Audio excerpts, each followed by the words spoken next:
Hello, this is Stephana Johnson with Yogalati Fitness Studio, holistic health and fitness studio in East Vancouver.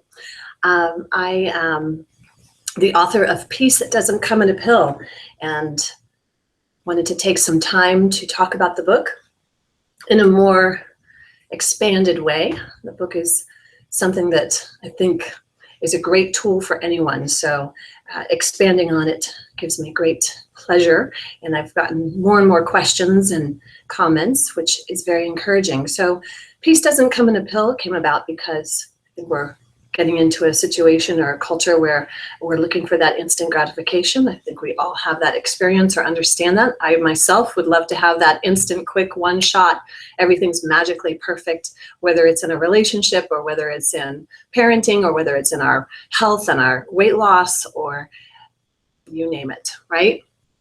But that's not the way things are. We are part of nature, and nature has cycles, and there are processes, and there's a foundation that has to be built and stability that needs to be developed. And then there are times when there's dormancy. So for us to expect always having things solved through a pill, and again, I'm just giving that as an analogy, or using that as an example. I'm not being literal with, oh, the pills are all bad. I mean, pills are what they are, but we can't constantly expect to have this instant, well, if I just take a pill, it fixes all of my problems. That's not true. It's a false idea. We have to stop thinking that way. And what else can we do so that we can live happier lives? We can live healthier lives? And that's what the book is about. So yesterday we talked about awareness, and that's the first step in understanding anything, really. We have to become aware, right? So if we're not aware that our hair's on fire, we're probably not going to do anything about it. If we're not aware that our zipper's down, there's not a problem, but someone else may be. So once we're aware of it, like, oh no, and then there's embarrassment and all of that.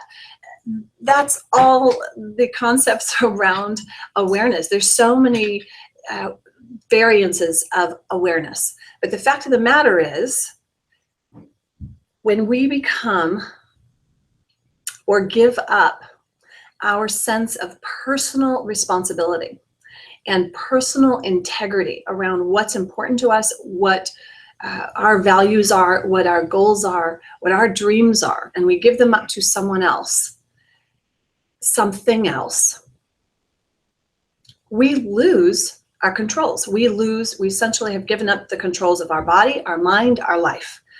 And I really hope that as a culture, we can shift that and change. Now, not from this dogmatic point of view, but from this more holistic place. I see this with my young children, that more than anything, I would prefer to empower them to self-awareness and to be able to be responsible for their lives, but from the inside out, not from someone dictating to them, you must do this or else, by these laws of punishment and rewards, and us understanding what actually feeds us, nourishes us, as opposed to, oh, well, if I don't do this, I'm going to get punished. If I do this, I'll be rewarded. Instead, what truly nourishes us from the inside out.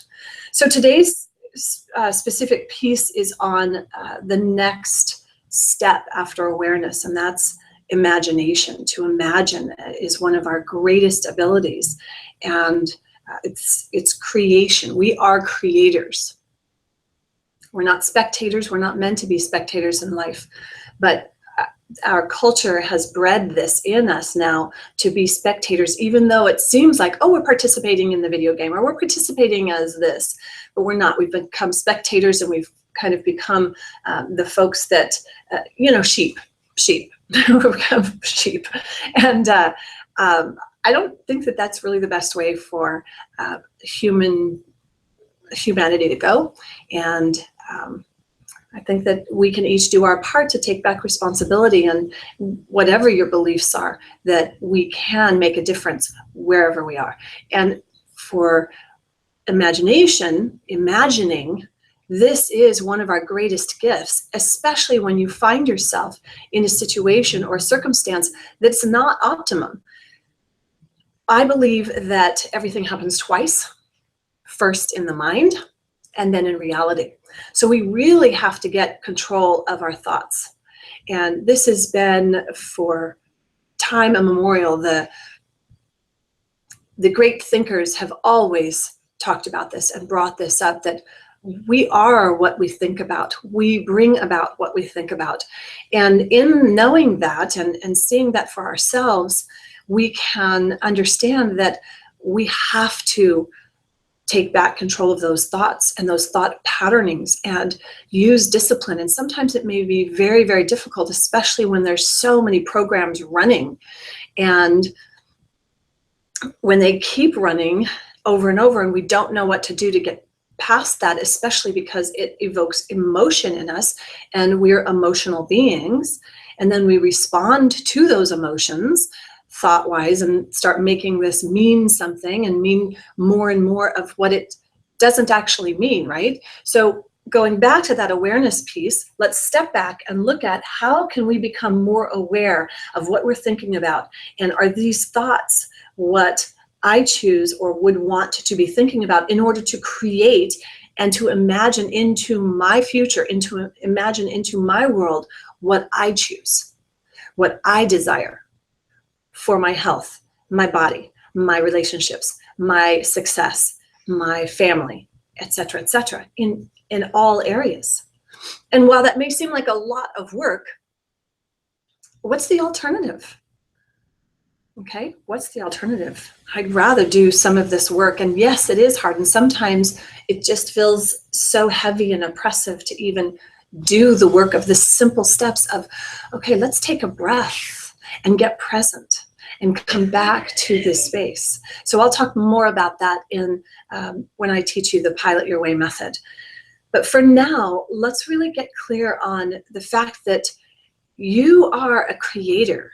You can imagine and use that innate gift, skill, sense to create your life and imagine into being what it is you truly desire, what your deepest dreams are. You can study any of the greats on this. There's, thank goodness for the internet and a way to be able to access so much. You can Google thought becomes things, thoughts become things. And the Buddha talked about this. So we know generations, thousands and thousands of years we've been looking at this, and we can see how we can restore our lives no matter what they look like right now, no matter what your physical body looks like, your health, your relationships, no matter what your bank account looks like, you can change that. You can take back the controls and decide what it is that you want to create. But you have to be aware that you are the creator. You are the one that's imagining into being what it is that will be your life and become your life. Because right here, right now is the past. What you have right now is the past.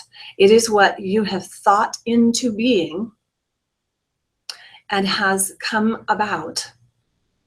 And so if you want to change what is now, you must plant the seeds and cultivate that and keep nourishing it and nurturing it and cultivating that.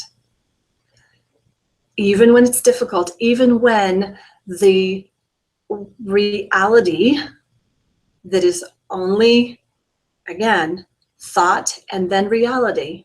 So we have to change the thought first. We have to imagine something new, imagine something better, and keep imagining that. So the next piece that we're going to go over tomorrow is focus, because you can imagine something, but then you can go over here and chase after this next idea or chase after that next idea or run over here and get distracted by all the exciting things that are going on in life and internet and everywhere, dramas and this.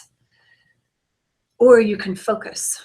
And that's the next step that we need to work on, is to be able to focus. So there are tools that I use. I teach this in my classes. Each one of my classes, we be present. We are present with ourselves. The moment we arrive here, it's not about just taking an exercise class. It's not just about taking a meditation class. It's about being present and understanding that you you yourself are generating and can reconnect to that sense of divine creation that is manifesting through your home, which is your body right now. And that's what's really exciting, is to be able to take that back and to realize that you don't have to be the victim or the effect of someone else's cause or something else's cause, or even your own cause of a past thought that maybe wasn't optimum, and maybe you didn't or weren't aware that you could change your thoughts, or maybe you weren't aware that thoughts actually produce things. I mean, experiment with this, try it out. See what happens when you change your thoughts, both in positive and negative. Experiment, find out for yourself, create your own living laboratory. Don't be someone else's guinea pig or laboratory rat. And you decide for yourself what you want to create. I think that is something that if we could give that to ourselves as a gift, and to restore that and to reconnect with the essence of us, and really dive into what are our dreams, what are our health and fitness goals, what are our relationship goals, success goals, the whole picture of living our best lives ever. What could that potentially look like for you? And then continue to imagine into that.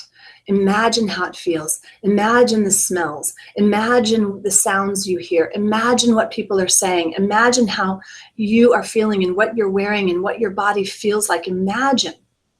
Even if you have to start with the smallest of the smallest, to focus in and discipline yourself to really focus in on creating and imagining what you want, and not letting that mind get away from you to start imagining things that are negative, and really blocking out things that and evicting thoughts and external influences that are not in your highest and best good. And having the discipline and the courage and the willingness to see it through, your life will be so much better. And when we do that for ourselves, we essentially are changing the universe all over. And this is the butterfly effect. That is that beautiful gift that we can all do. So it is not the most selfish thing you can do to reconnect with your heart, to reconnect with yourself, to take the time to fully create your life from the inside out. In fact, it is the best thing you can do for everyone. It is the greatest good for the greatest number of everyone involved. And that's what I hope, not only for myself and for my family, but for my community and the world at large. So I hope that you've got something from this, that we continue to become aware. And the more we're aware of, and we can see that we can create, and our reality is made by the thoughts we think, and that's the imagination piece, then we can really start to create a life of our dreams, because it happens here first, in the mind. And then we get to imagine and create that. So I'll see you tomorrow as we focus on focus. I'm Stephana Johnson. You can find out more at yogalachi.com, YOGILACHI.com. You can grab my free essential tools, and I will see you next time. Peace and blessings.